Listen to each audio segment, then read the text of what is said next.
Police have arrested 26-year-old Richard Rojas, the driver of a red Honda sedan that killed an 18-year-old woman from Michigan and injured more than 20 other people before crashing to a stop.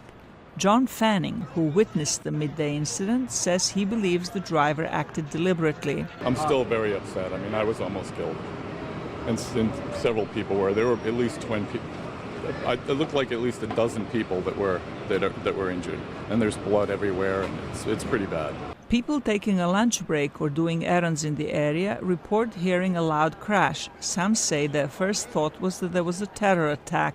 Because, we hear about things like that all the time. But New York Mayor Bill de Blasio said the incident does not appear to be linked to terrorism. The perpetrator is in custody.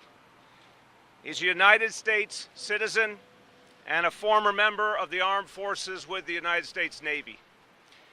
He has a criminal history.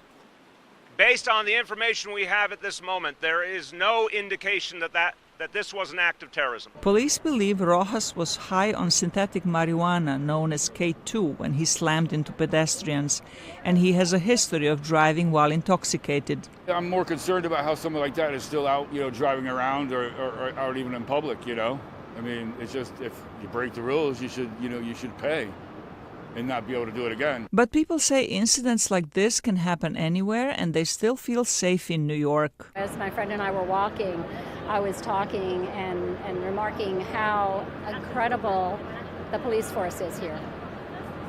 I just think they're the best in the world. It does not mean that security forces can prevent all incidents from happening, but when they do happen, the police handle them well, says this proud New Yorker. Immediately, they had the streets cordoned off. They were, having people pushed back, but they're very good-natured. Police said the red Honda mounted the sidewalk and traveled for 3 blocks at high speed before crashing into a lamppost on 45th Street and Broadway. The driver was only slightly scuffed. Zlatica Hoke, VOA News, Washington.